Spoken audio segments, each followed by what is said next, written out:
Um dos elementos, um dos mecanismos que tem sido utilizado é uma compensação, sob o ponto de vista de toneladas de carbono evitado a emissão, né? Quer dizer, por exemplo, a gente já tem vários projetos, por exemplo, no sul do Brasil, de, eu acho que aqui também, produção de frango, produção de suínos, bovinos e tal, que utiliza aqui com certeza, produção de frango, que utiliza o biometano da produção do frango, do suíno e tal, no sentido de utilizar esse biometano para voltar no processo como calor, né? Quer dizer, então, o que que você está fazendo de fato? Você está pegando aquela quantidade de CO2 que você emitiria para a atmosfera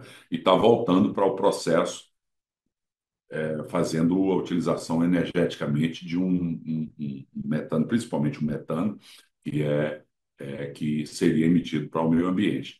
Quando você quantifica isso, quanto de toneladas de CO2 equivalente que você está deixando de emitir, você tem um certificado, e esse certificado você pode receber em dinheiro essa quantidade de quem não tem condições de trocar ainda um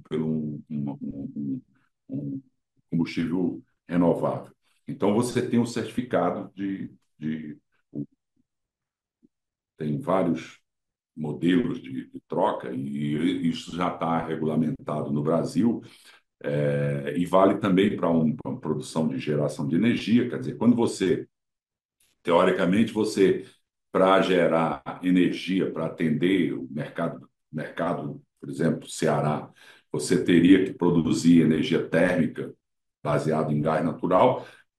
Naquela situação, você emitiria uma quantidade de toneladas de CO2 para a atmosfera, pela chaminé. Quando você troca aquilo por um parque eólico, você deixa de emitir aquelas toneladas. Então, aquele delta de emissão, você transforma isso em crédito de carbono, crédito de CO2. Então, isso seria o primeiro modelo de compensação que beneficiaria a indústria. Olha, se você trocar o seu combustível por um combustível renovável, você tem esse saldo, esse crédito relacionado com a quantidade de emissão que você deixou de emitir. Isso é o primeiro atrativo. O outro atrativo é quando ele mesmo, por si só, já faz essa substituição e, naturalmente, produz e gera esse crédito, sob o ponto de vista, como eu falei, da situação ESG, ou seja, ele tem o certificado ESG, que um deles é a parte de environment, que é meio ambiente, que está também contribuindo com os objetivos das Nações Unidas para a redução de emissões. Então, quer dizer, você cada vez vai se capacitando e vai se certificando dessa diferença da troca do teu combustível. Então, esse é o processo industrial normal. Mas, como eu falei, numa sustentabilidade econômica, ou seja, você não vai ter prejuízo para mudar. Você não vai mudar por mudar simplesmente. Você vai mudar mantendo o teu equilíbrio econômico-financeiro da tua indústria. Então, isso está ocorrendo gradativamente.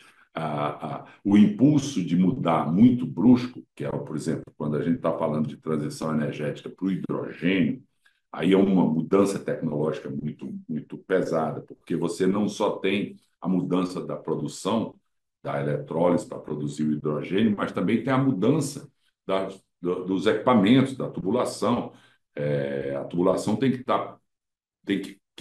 aceitar e permitir, a, a, tem que mudar a vida útil, as tubulações, os equipamentos, todos têm que ser mudados para aceitar o hidrogênio como combustível, né? Então, tem uma mudança que precisa de um tempo para ela ocorrer. Por exemplo, o gás natural renovável. Quando a gente troca o gás butano pelo gás natural, você tem que mudar o bico do fogão, tem que ajustar o aquecedor, o fogão e tal. Não aqui no Nordeste, que a gente tem pouca utilização para aquecimento, mas tem, de qualquer forma, tem o fogão.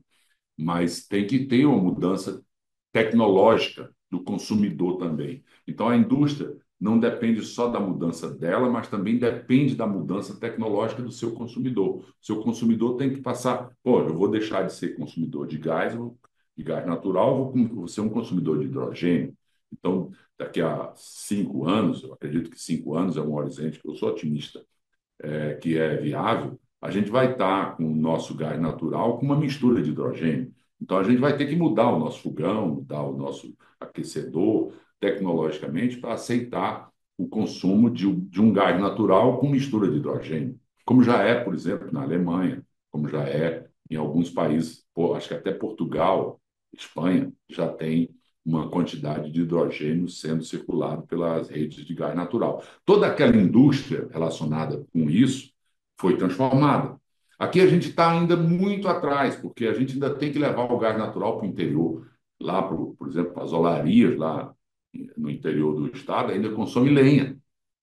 Então, a nossa transição é mais demorada ainda, porque a gente tem que sair da lenha e do Processo, né, da fóssil transição é até mais o demorado. hidrogênio. Então, mas, por outro lado, é uma experiência muito gratificante, porque a gente vê em uma vida, quer dizer, você vê assim, pô, eu saí de uma situação onde a coisa era de um jeito e passou completamente para outro, sob o ponto de vista tecnológico, é como se fosse um século, entendeu? O avanço. Então, é muito interessante. Eu vejo dessa forma, essa evolução e essa mudança tecnológica da indústria. O que a gente vê é uma percepção muito positiva do empreendedor, do industrial. A gente vê isso quando a gente faz alguma discussão, alguma apresentação relacionada com energia, existe um aumento muito grande de interesse da indústria em conhecer o que está acontecendo e o que é, de fato, isso que ocorre quando você sai de um combustível fóssil, de um óleo combustível, petróleo, fóssil e tal, para uma indústria renovável, passando pelo gás natural e tudo. E nós temos um celeiro, porque é o que eu disse, você tem as olarias que consomem lenha, você tem as nossas térmicas que estão lá no PSEI, que ainda tem o carvão como combustível básico de produção de energia, que tem que mudar e vai mudar. Existe uma transição para elas também, para a siderúrgica, a própria siderúrgica, que também utiliza carvão como matéria-prima para o aço que fabrica, e vai mudar. E é irreversível. O que eu falei, isso não vai parar de mudar. Essa mudança vai acontecer. E ela, se a gente olhar, ela tem uma lentidão que está associada à evolução econômica, ou seja, à transição econômica também, que é o custo desse insumo, mas tem também uma velocidade muito grande quando a gente olha sob o ponto de vista macro.